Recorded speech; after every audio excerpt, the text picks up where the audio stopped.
I love walking in games. Pushing the control stick slightly less than normal gives me a second to breathe as I try to get my character to fall into an easy gait, exploring the streets of Whiterun or Skyloft. It creates a moment where I feel not like a player character running from one quest to the next, but a person who belongs in this world, and who just so happens to be walking down to the store to buy healing potions. This is, of course, ridiculous. All I'm doing is wasting my time, purposefully going somewhere slower than is practical. And yet, that doesn't change the fact that walking in games is one of my favorite feelings, wandering through a world, pretending I'm truly a part of it. I'm so used to gently tilting the control stick, balancing it on the perfect walk, that it's become second nature for me to just slow down. So imagine my delight when I realized Firewatch's default speed was a walk.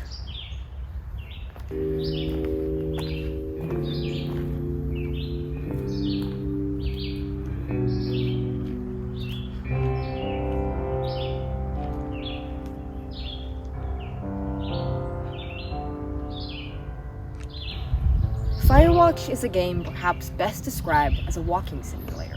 It focuses on your character, Henry, hiking around the beautiful Shoshone National Park, where he has become a Firewatch for the summer.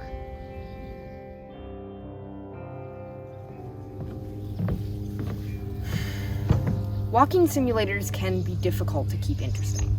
Without fast-paced combat or world-altering decisions, you're left with just your character and the area they wander. These games, compared to most, are tiny. A handful of controls, a self-contained map, a single character, or maybe two. Firewatch knows this. It is a game about the small things. A sunlit valley, the far-off mountains, the feeling of loose rocks under your feet, the sound of your paper map as you pull it out. Moments that other games would fly past become instead the focal point. Each tiny detail of the sunset essential to your understanding of the world. Your movement speed was chosen for a reason. You have access to a walk and a slightly faster jog. You're not getting anywhere quickly. There is no double jumping, no wall running, no shield surfing. Instead, you're forced to linger in these spaces, to really take in the trees, marvel at the canyons. They become not hitboxes for you to speed through, but part of a larger world, one you have to slow down to truly see. This perfectly highlights Firewatch's gorgeous art style, modeled after the old WPA National Park posters. The game is a treat to simply watch, letting the sun slip by overhead as you study the pattern of shadows on the ground, the way the trees rustle around you. The game is beautiful on its own, but paired with a movement style that encourages you to stop and stare, it's elevated to a whole new level. However, when I think about Firewatch, it's not a sunset or a forest or a canyon or even its walk that comes to mind. It's a wonderfully understated moment that happens every morning as you leave your Firewatch tower. As Henry descends the steps, he reaches his hand up to grab the edge of the floor, ensuring he doesn't hit his head on the bare wood. It's not a cutscene, it doesn't interrupt gameplay, in fact, it doesn't slow your walking speed at all, and yet I can't stop thinking about it. The simple idea that these two things, the floor and the character, are interacting enraptures me. It's ones and zeros, lines of code, translated by my console and displayed to me on my TV screen, but they are touching. He will hit his head, and so he grabs the edge of the floor and ducks underneath, and it takes my breath away every single time. Firewatch is a game obsessed with its own physicality. It's one of the few first-person games I've played where you can look down and see your character's body, watch your own feet navigate the trails. Your hands are visible too. No item simply peeks in from out of frame. You're always holding it, pressing the buttons and tying the ropes and adjusting the compass. One of the best examples of this is with the map. It's not a menu or a little grid in the corner of the screen. It's an actual physical piece of paper. Your hand crinkles the edges of it as you pull it out and look closer, tracing the wobbly trails. pencil marks Henry adds accumulate over the course of the game until the map is a chart of your own progress. It is there. It is present as much as anything can be in a digital world. While this level of physicality is a neat touch for any game to include, it's essential to Firewatch. Firewatch is trying to cultivate a very specific experience, one of being in nature and appreciating the small details. This wouldn't work without feeling like your character is present in the world. If the world is simply video game set dressing, trees with glitchy collision, props you can't touch, two-dimensional textures you will never feel, there's no reason to care about its little quirks. By emphasizing Henry's physicality, his presence within the world and his interactions with it, however small, he's rooted as a part of it, giving you a reason to care about each tiny detail. A version of Firewatch without Henry grabbing the edge of the floor is a worse version of Firewatch. A version that doesn't do the work to convince you that you exist in this world in a meaningful way.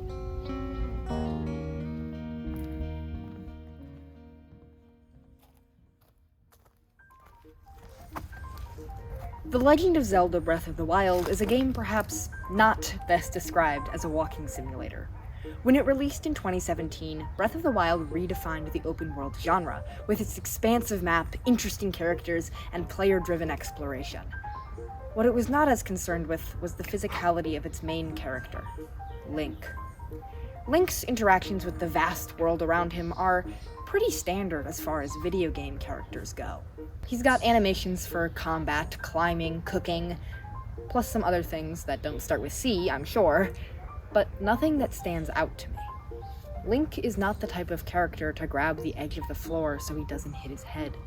He barely even bothers to gesture as he picks up objects, and he has only one door opening animation.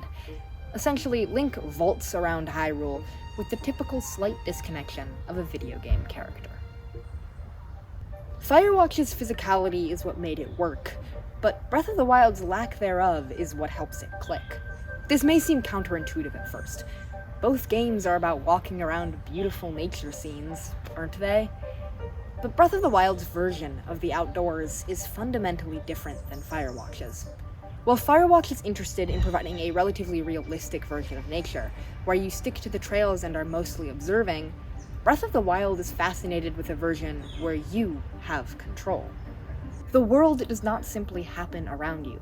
You are constantly affecting it, killing enemies and shoving rocks and summoning lightning. The amount of control you have is even further heightened in Breath of the Wild's direct sequel, Tears of the Kingdom, in which new abilities allow you to freely move or craft with nearly everything that can be found across Hyrule.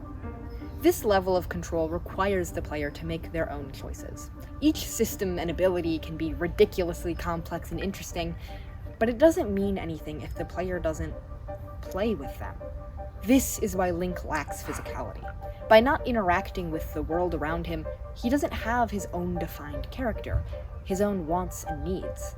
The player is free to experiment and explore however they wish. They can project themselves onto Link, or make up a character for him, or see him as nothing more than a series of hitboxes. It doesn't matter. The player is making decisions. Breath of the Wild's Link exists not as a character, but as an avatar, a tool for the player to effect change onto the world. But while Link's absence of physicality adds to the experience, Breath of the Wild is truly shaped by its movement systems. It was one of the first open-world games where you could actually go anywhere. If there's a mountain in front of you, you can climb it. A river, you can swim it. A valley, you can glide across it. There's no looking for specific approved spots to explore, like in other open-world games such as Horizon Forbidden West, in which you can climb anything as long as it has special yellow markers on it. This sort of bottlenecking discourages true player discovery, either leading them with obvious signposting to exactly where they're supposed to go, or disappointing them when they can't find a path to where they wish to explore. The most detailed, expansive open world feels immeasurably smaller when you realize you can't actually go anywhere. Breath of the Wild's movement system, by contrast, encourages truly player-driven exploration. Between climbing, sprinting, riding, swimming, and gliding, Link can go anywhere the player wishes. usually in multiple ways. If climbing doesn't work, glide around it. If gliding doesn't work, swim across. If that doesn't work, build a raft. There's always multiple options, multiple ways to get anywhere, and everything is first and foremost your choice. The world of Breath of the Wild is designed to catch your eye, to entice you with the fascinating things lingering just off the beaten path. Ruins twist through meadows, hiding monsters among their crumbling walls. Towers loom over the skyline, promising spectacular views. Waterfalls tumble from above, the allure of treasure behind their cascade too strong to resist. But providing the player with so many movement options, Breath of the Wild encourages these detours, catching your eye time and again, whim after whim caning into map-spanning epics. Link is an avatar, moving through the world with ease however the player wishes, bending to their whims of exploring high mountains or deep caverns, able to do it all. His physicality, his lack thereof, and the way he navigates the world work together to create truly free exploration. When you see a mountain in Breath of the Wild, there's no question of can I, but just the question of how.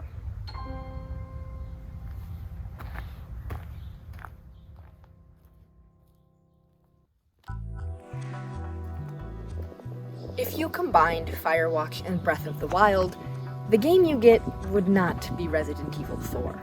But out of these three games, Resident Evil 4 most effectively uses both movement and physicality to immerse the player fully in the experience it's creating. What first stood out to me when I picked up the Resident Evil 4 remake was the combat. It's fluid and engaging, forcing you to constantly make split-second decisions, and it's not afraid to punish you for making the wrong ones. But Leon's movement speed struggles to keep up. Resident Evil 4 does not allow you to dash across the battlefield, dodging left and right, sliding under enemies' outstretched arms. Running isn't fast, walking is slower, and you practically crawl while aiming. In the original 2005 release, you even had to completely stop walking to aim your gun, a system known as tank controls. Running alone can rarely get you out of a situation, and you must turn your back completely as you try to escape, enemies grasping at you as you run by, leaving yourself open to attack. Dodges are only offered at specific moments, usually during boss fights, and while a parry mechanic exists, it's limited by the flimsy durability of your knife blade. This seems, upon first glance, antithetical to a fast-paced combat system. Consider a game like Metal Gear Rising: Revengeance, where your character runs at practically the speed of sound to get around enemies. Or Splatoon, another third-person shooter, in which you swim around quickly to avoid enemy attacks and get the drop on them. Or even games like Hades or Hollow Knight, where your dodge becomes your primary means of movement, simply faster than anything else. These games' movement options allow for quick repositioning and usage of the environment, and blisteringly fast combat demanding immediate reaction times. It's exciting, it's thrilling, and it's a hell of a lot of fun. So then why do I care so much about a combat system that's slow? Well, it's important to remember that Resident Evil 4, despite being a formative game in the genre, is not simply a third-person shooter. It is, just as importantly, a survival horror game. And nothing is as terrifying as an enemy you can't escape.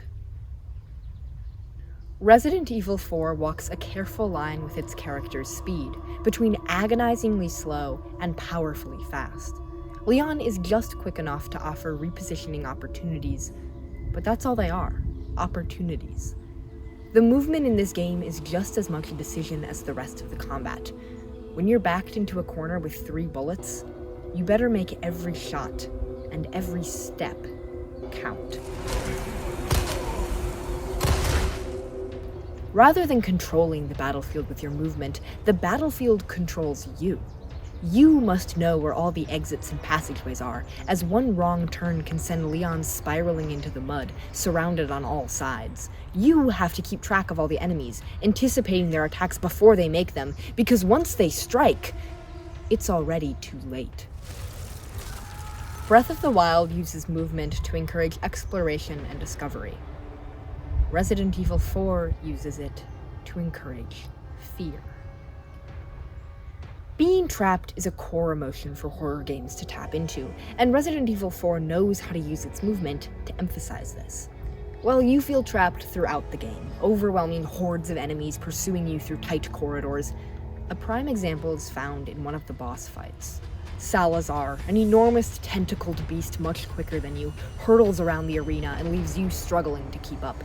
Desperately whipping the camera around, trying to figure out where he's going to emerge next, heightens the entire fight to another level of horrifying. You are trapped by something much faster, much more powerful than your frail human body could hope to keep up with, a being just barely at the edges of your camera, barely at the edges of your ability to fight.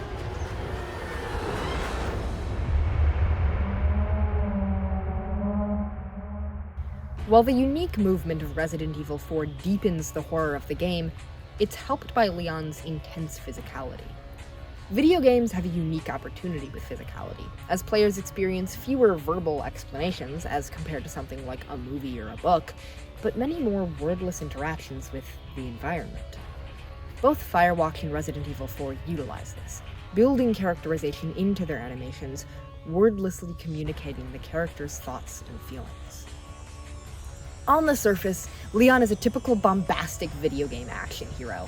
He's always got a funny one-liner ready, and is armed to the teeth with a truly obscene amount of shotguns, rifles, pistols, and grenades. He's overconfident and brash and has nothing to be afraid of, until he starts walking.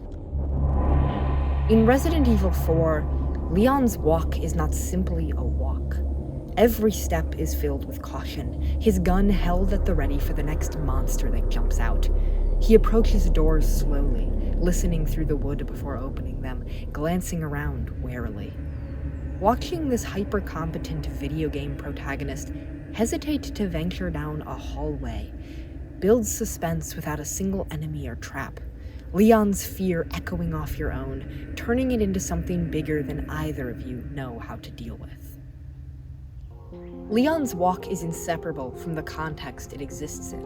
You cannot put this sort of walking animation into, say, a Mario game without fundamentally changing the player experience, turning the happy-go-lucky plumber into someone deeply out of place in the Mushroom Kingdom. However, Leon's walk is also not simply a product of its scary environment. The 2023 remake of Dead Space, another third-person shooter survival horror game from the same era as Resident Evil 4, is, in many respects, considered the scarier game. But even when I was looking for it, your character's walk in Dead Space is nothing special. It doesn't stand out from any other video game walk. Nothing about it communicates the character's caution, his tension, his fear knowing he's walking into yet another death trap and he has no choice but to continue. Without that extra physicality, the character feels more like a character, the video game more like a video game, and the world a little less real. In Resident Evil 4, it's easy to be scared. But more than the faceless chainsaw wielders, more than the people with tentacle heads, more than the regenerators with their too long limbs and too pale faces, walking down a hallway scares me the most. There is nothing to shoot, no problem to solve. You simply must keep choosing to walk forward, choosing to push past Leon's fear, past your own, knowing at the end of it all lies just another room full of grotesque monsters, and another after that, and another after that, and freedom is so far away you can barely imagine it. That is what I get from Leon's walk. A feeling so vast, so all-encompassing, that there is simply no way to communicate it but through the perversion of something intimately familiar to each of us. We know what a walk looks like under 1,000 different circumstances. This one looks like fear.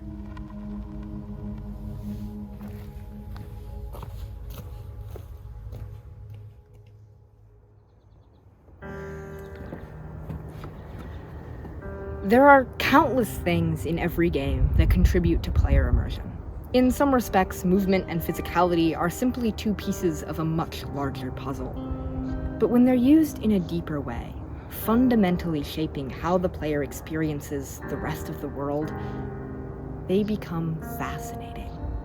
Firewatch's slow movement encourages stopping to notice its small details, while its physicality makes you feel like this is a place worth caring about.